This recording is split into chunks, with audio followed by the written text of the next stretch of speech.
খুব অল্প টাকা দিয়ে কিভাবে আপনি আপনার ব্যবসা ডিজিটালি শুরু করতে পারেন বা আপনি আপনার ডিজিটাল দোকান সাজাতে পারেন সেটা নিয়ে আজকে কথা বলবো। আমরা অনেকে মনে করি যে ব্যবসা শুরু করতে বোধ হয় অনেক টাকা লাগে। এখন কিন্তু অনেক টাকা লাগে না, খুব অল্প টাকা দিয়ে ব্যবসা শুরু করা যায়। আপনি যদি চান যে শুরুতে আমি শুধু কমার্সের মাধ্যমে মানে শুধু ফেসবুকের মাধ্যমে ব্যবসা শুরু করব, তাতে কিন্তু আপনার আসলে প্রোডাক্ট কেনার টাকা ছাড়া আর এগুলোকে ছবি তুলে সেগুলোকে রেডি করা ছাড়া আর কোনো টাকা কিন্তু আপনার লাগছে না। আপনার নর্মালি যেটা হয়, আমাদের কোনো একটা ব্যবসা শুরু করতে গেলে অফিস নিতে হয়, ট্রেড লাইসেন্স করতে হয়, শোরুম নিতে হয়, কোনো একটা খরচের ব্যাপার থাকে, সেখানে কর্মী নিয়োগ করতে হয়। কিন্তু আপনি একা কোনো লোকজন না নিয়ে একাও কিন্তু এখন ডিজিটালি আপনি ব্যবসা শুরু করতে পারেন এবং আপনার দোকান, যেটা আমাকে পেজ যেটা বলি, এটা তো আপনার দোকান আসলে, মানে আপনি ভার্চুয়াল শোরুম বলে এটাকে। আপনি ফিজিক্যাল কোনো শোরুম না নিয়ে বা অফিস না নিয়ে ভার্চুয়াল অফিস নিয়ে, যেটাকে আমরা পেজ বলছি, সেটাকে আপনি সাজাতে পারেন।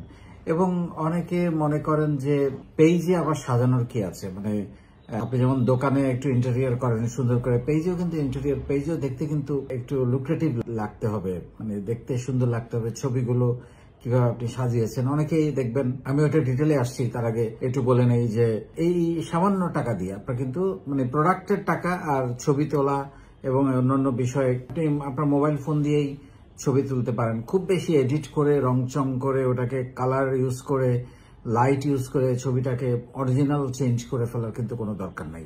এটা করতে গিয়ে আপনি কাস্টমারের সঙ্গে একটা বিশ্বাসের সম্পর্কের মধ্যে টানাপোড়েন পড়বেন, কারণ ছবিটা দেখতে যেমন, পরে যদি এটা দেখতে আরো ফেইড মনে হয় তখন কিন্তু আপনাকে বিশ্বাস করবে না। সো ছবিতে কোনো অবস্থাতেই কালার এবং অতিরিক্ত লাইট ব্যবহার করবেন না, এটা হচ্ছে আমার অনুরোধ। বি অরিজিনাল এবং যা যেমন দেখতে তেমন, এটাকে অনেক সুন্দর দেখানোর জন্য বরং আপনি পেজটার সেটআপটা দেখতে সুন্দর রাখেন। আর ছবির ব্যাপারে আমি বলবো যে মানে পেজ রিচের ব্যাপারে আমি কিছু আইডিয়াও দিতে চাই। সেটা হচ্ছে, অনেকে আমরা একসঙ্গে 30-40টা ছবি পেজে পোস্ট করি, এটা একটা ভুল। পেজে যে কয়টা ছবি দেখা যায়, 4টা বা 5টা, মানে যেটা ক্লিক করে ভেতরে ঢুকতে হয় না। আপনি 20-30টা ছবি দিলে কিন্তু ওই শুরুতে যে 4টা ছবি আছে, 5টা ছবি আছে, ওগুলোই দেখবে, ভিতরে ঢুকে কিন্তু কারো হাতে সময় নাই। সো সেই জন্য পেজে দেখতে যে কয়টা ছবি দরকার সে কয়টা ছবি দেবেন, 4টা অথবা 5টা ম্যাক্সিমাম। এর বেশি ছবি আপনি পেজে কোনো, 3টাও হইতে পারে, 1টাও হইতে পারে, এর বেশি ছবি পেজে আপনি ব্যবহার করবেন না, 5-এর অধিক তো অবশ্যই না।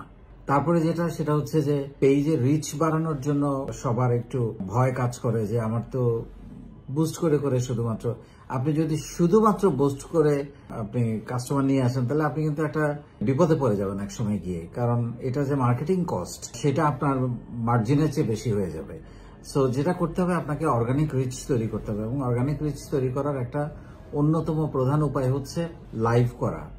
এবং তার চেয়ে বেটার হচ্ছে, আমি যেটা বলবো, লাইভের চেয়েও বেটার হচ্ছে ছোট ছোট ভিডিও তৈরি করা। আপনার প্রোডাক্ট নিয়ে ভিডিও তৈরি করতে পারেন, প্রোডাক্ট বানানোর প্রসেস নিয়ে ভিডিও তৈরি করতে পারেন। আপনি ডিজাইন করছেন, আপনি আঁকছেন, আপনি রং করছেন, আপনি প্যাকেটিং করছেন, ডেলিভারি করছেন, হ্যাপি কাস্টমারকে নিয়ে রিভিউ ভিডিও হতে পারে।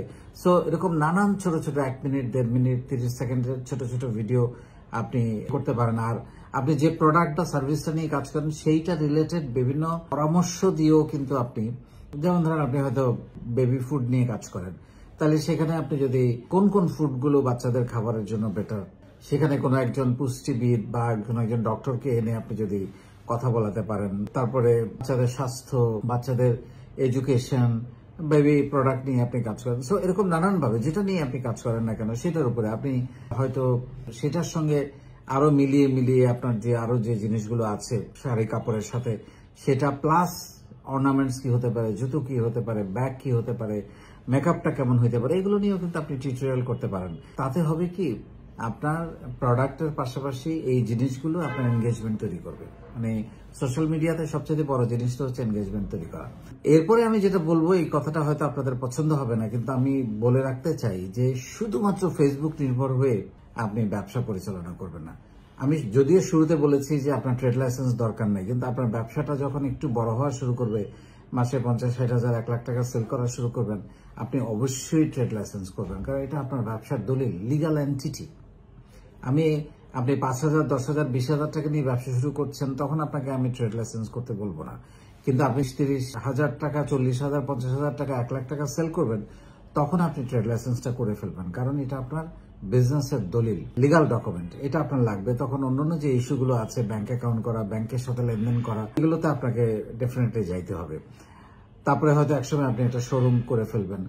তো ব্যবসাটাকে কখনোই শুধুমাত্র ফেসবুক নির্ভর করবেন না, কারণ ফেসবুকের অ্যালগরিদমে চেঞ্জ আসে, হঠাৎ করে রিচ কমে যায়, ফেসবুকের পেজ চলে যেতে পারে, বন্ধ হয়ে যেতে পারে, আপনার আইডি হ্যাক হয়ে যেতে পারে, তাহলে তো আপনার ব্যবসাটা বন্ধ হয়ে যাবে। সেই জন্য আপনার একটা ওয়েবসাইট থাকতে হবে, মাস্ট। ব্যবসাটা যদি আপনি দীর্ঘদিন করতে চান, বড় করে করতে চান, একটা ওয়েবসাইট থাকতে হবে। এবং সোশ্যাল মিডিয়া মানে কিন্তু ফেসবুক না, আরো অনেকগুলো মিডিয়া আছে। ইনস্টাগ্রাম আছে, লিঙ্কডইন আছে, টুইটার আছে, তারপরে ইমেল মার্কেটিং আছে, হোয়াটসঅ্যাপ মার্কেটিং আছে, ইউটিউব আছে, ইউটিউব মার্কেটিং আছে।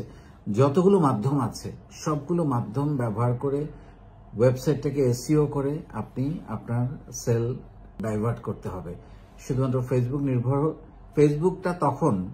ফেসবুকটাকে আপনি কাজ শেখার জন্য, ব্যবসা শেখার জন্য ফেসবুক দিয়ে শুরু করেন, পেজ দিয়ে শুরু করেন। আপনাকে গ্রুপ করতে হবে, ফেসবুকের গ্রুপও করতে হবে এক পর্যায়ে, আপনি আপনার বিজনেসের গ্রুপ যেটা বলছি। সো আপনি ব্যবসা শেখার জন্য আপনি সেটা করেন, কিন্তু ব্যবসাটা শেখা হয়ে গেলে, বড় হতে থাকলে আপনাকে সোশ্যাল মিডিয়ার যতগুলো মাধ্যমের কথা বললাম সবগুলো, ইনস্টাগ্রাম থেকে শুরু করে ইউটিউব, লিঙ্কডইন, ইমেল, সবগুলো মাধ্যমে আপনাকে বিচরণ করতে হবে।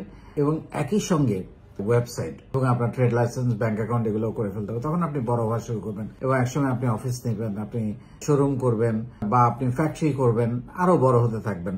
মূল কথা হচ্ছে ব্যবসা শুরু করার জন্য 5,000 10,000 টাকা দিয়ে প্রোডাক্ট কিনে কিন্তু আপনি একটা পেজ সেট আপ করে ব্যবসা শুরু করে দিতে পারেন। কিন্তু ব্যবসাটা যখন আপনাকে ডিমান্ড করবে গ্রো করার, তখন আপনাকে এই সবগুলো মাধ্যম, তখন ফেসবুকের থেকে যে সেলটা আসবে সেটাকে বোনাস হিসেবে নিতে হবে। সেটা যদি আপনার একমাত্র রেগুলার, আপনি you are in the risk, মানে কোনো অবস্থাতেই এই রিস্কটা নেওয়া যাবে না, কারণ যে কোনো মুহূর্তে একটা দুর্ঘটনা ঘটে কিন্তু আপনার ব্যবসা বন্ধ হয়ে যেতে পারে। সেই জন্য ওয়েবসাইট হচ্ছে আপনার নিজের সম্পদ, এটা কেউ নিতে পারবে না। ওয়েবসাইটটা হচ্ছে আপনার সম্পদ। বাট ফেসবুকের মতো আরো যে মাধ্যমগুলো আছে সেগুলোতে আপনি আপনার ছড়িয়ে দিতে পারেন, যাতে করে সবগুলো থেকে বোনাস আসতে থাকে। অনেকগুলো বোনাস একসঙ্গে আসলে খুব মজা লাগে না, তো সেরকম আর কি। তো মূল বিষয়টা যেটা বলার চেষ্টা করলাম, অল্প টাকা দিয়ে আপনি আপনার ডিজিটাল দোকানটা সাজাতে পারেন, যেটাকে পেজ বললাম, ফেসবুক পেজ বললাম, যেটাকে ইনস্টাগ্রাম বললাম, যেটাকে ইউটিউব বললাম, যেটাকে লিঙ্কডইন বললাম, সেটা আপনি সাজাতে পারেন। এবং একসময় ওয়েবসাইটটাকেও আপনি সুন্দর করে সাজিয়ে আপনার এই ডিজিটাল দোকানটাকে বড় করে করতে করতে আস্তে আস্তে ব্যবসাটাকে আপনি বড় করে নিয়ে যাবেন। অনেক ভালো থাকবেন।